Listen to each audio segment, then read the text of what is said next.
好，观众朋友，这一节持续来关心的是俄乌战争。这一回，川普变脸了，他改挺普丁。白宫在这边跟泽伦斯基做会谈，竟然是火爆失控哦。川普不断的骂脏话。等一下来关心说，泽伦斯基跟他要了战斧巡弋飞弹，突然间被遭到拒绝了，并且川普逼他要吞下这个顿巴斯给俄罗斯。乌克兰的防线是否已经全部裂开了？开出了致命的缺口呢？今天会来一次的做解读。我们先来看到，这是来自于英国金融时报最新的报道。10月17号这一天，2度的川普跟泽伦斯基又再次的爆发了激烈的口角。地点就在白宫会面的时候，原来是发生这样的事情。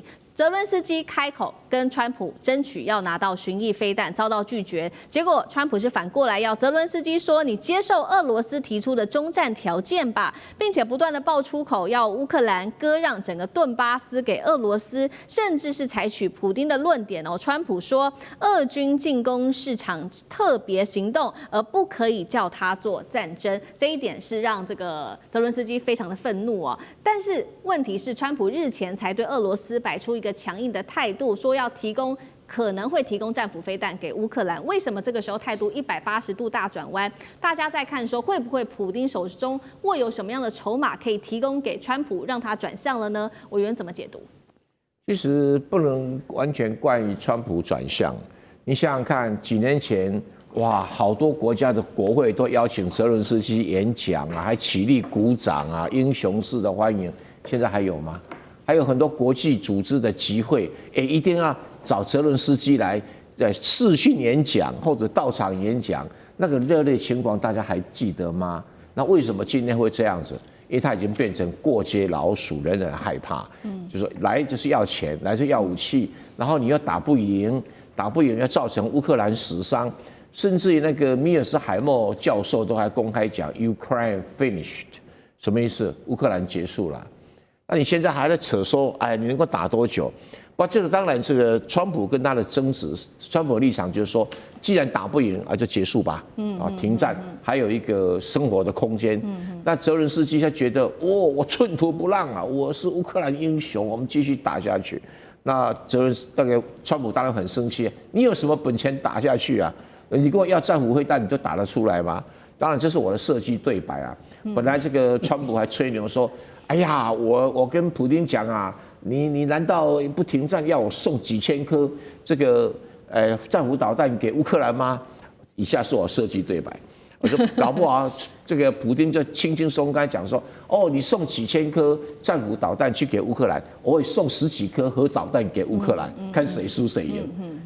我看了这一场战争根本没得打了嘛。我从第一天我就说这个乱打一通，那不可能打赢这样的战争。那你现在他跟他要战斧导弹，跟他要援助，连川普的立场说战斧导弹要拿钱来买，谁买？欧盟买，北约买，我美国反正我不买，随你便哈。那泽伦斯基说欧盟要给钱，你要给我。然后泽伦斯基说，川普说你也打不赢，你干脆停战，停战条件就照普丁的要求吧，因为普丁现在已经打过了那个打超出去原来的那个扎波罗热的很多地块了嘛。那扎波罗热是横跨了第聂伯河嘛，那你打过去了，那说好那一片就还给你乌克兰，以这个第聂伯河为界。对，那为界的话，你就要退出去嘛，你那个顿内茨克、顿巴斯就要退出去嘛。对。其实这个也是未来会形成的局面，已经没有办法改变了。现在只是要不要打而已哈。那这个当然有人讲说，顿巴斯对乌克兰多重要，一定要防守，算了，拜拜了，已经不可能了哈。那这个什么去炒那个所谓特别行动或者战争，已经没有什么意义了。你分清楚这样还有什么意义吗？你如果说战争是讲全面战争，也没有错。目前这个普丁并没有要占领整个乌克兰的计划，所以他不算是全面战争。那轰炸的也差不多啦，那你所谓特别军事行动，那是普丁的说法嘛？但是我知道普丁很成功的哈，去一通电话就把川普摆平。哎呀，我们在那个白令海峡盖一个川普普丁隧道啊，你看听着多舒服啊，对，可以名垂万年，然后。这个反正你也打不赢了，我们就就此收手吧。那川普当然会希望川普没有笨到去打一个不会赢的战争嘛，不像那个拜登以前的国防部长说，我们打了战争以后，这个俄罗斯经济崩溃，社会大乱，那普丁就会下台。不是啊，俄罗斯越打越强啊，那你欧洲越打越弱啊，那美国根本就是想要逃之夭夭。美国而且是川普的心情，那是拜登的事，不干我的事啊，这也没错啦哈。美国在拜登这个决定支持乌克兰打仗这个事情是一个大错特错，但是问题泽连斯基你自己是个小笨蛋啊，你自己把头凑上去干什么？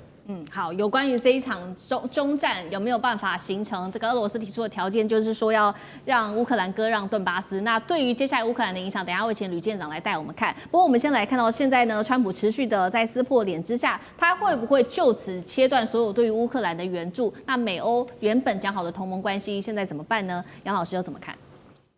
这个战争打到现在已经这么长的时间，其实美国、欧洲各国的军事援助、经济援助都已经差不多见底了。那同时也已经造成他们自己本身社会经济，尤其是欧洲能源价格的高涨，那大家都在赔得下去。那接下来以这个战争的目前的情况，如果恶化的话，说不定会对欧洲国家的安全甚至都造成威胁。因此，美国要思考的不只是说，他可能适可而止，没有办法再支持下去。那同时，乌克兰再打下去，是不是会失去更多的土地，死亡更多的人，那就更难解决收拾。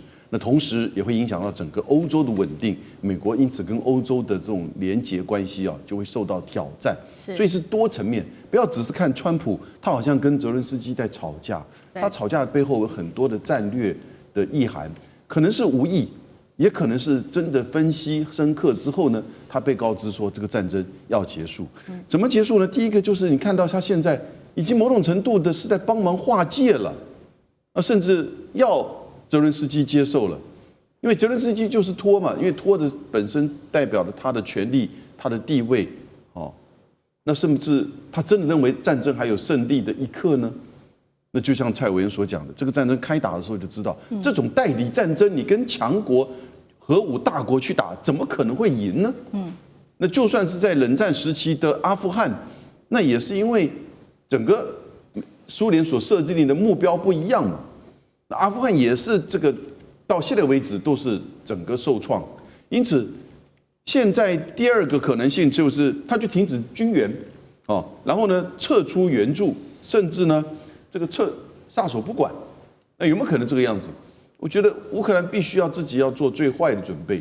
第三种的情况就是更严重的是，他甚至就直接跟普丁去搞不好不止做那个隧道因为可以留下来他的名字，他很想做那个隧道白令海峡的。他甚至可能会就是放宽制裁了，也就是这个战争既然我不理，不只是不理，因为我今邀他划界，他不接受，那我就不理，我就恢复的正常。为什么？我这样还可以联俄制中啊。他又有个大战略出来了。那这个大战略出来的时候，这个说法、这个说辞美国的国内媒体这些政治精英，就马上能够转弯接受了。那到底是为什么？其实战争就打不下去了。泽连斯基跟乌克兰人真的要有所体会。好，那接下来乌克兰恐怕要做好准备了。这个中战的结果，可能结局最后还是朝向俄罗斯提出的这个方向去走。那俄罗斯提出的方向说要中战，刚刚我们提到了嘛，就是乌克兰要放弃割让这个顿涅茨克州，就是割让顿巴斯这个地区，对于接下来乌克兰的影响，等一下我们来看。那普丁他也表达了说，好，作为交换，那我们则是会让出部分的扎波罗热州跟赫尔松地区。那现在来自于美国智库说呢，为什么乌克兰迟迟都不愿意把这个顿巴斯还有这个顿涅茨克州给交出去的原因，就是它是乌克兰很重要的这个工业重心之外，它也是防线很重要的一个要塞地区。如果说真的拱手让给俄罗斯的话，他们担心是接下来俄罗斯恐怕会掌握住整个东部的战略跳板，下一步直接进逼到的地方就是第聂伯罗彼得罗夫斯克了。吕舰长怎么看？对于乌克兰来说会是致命打击吗？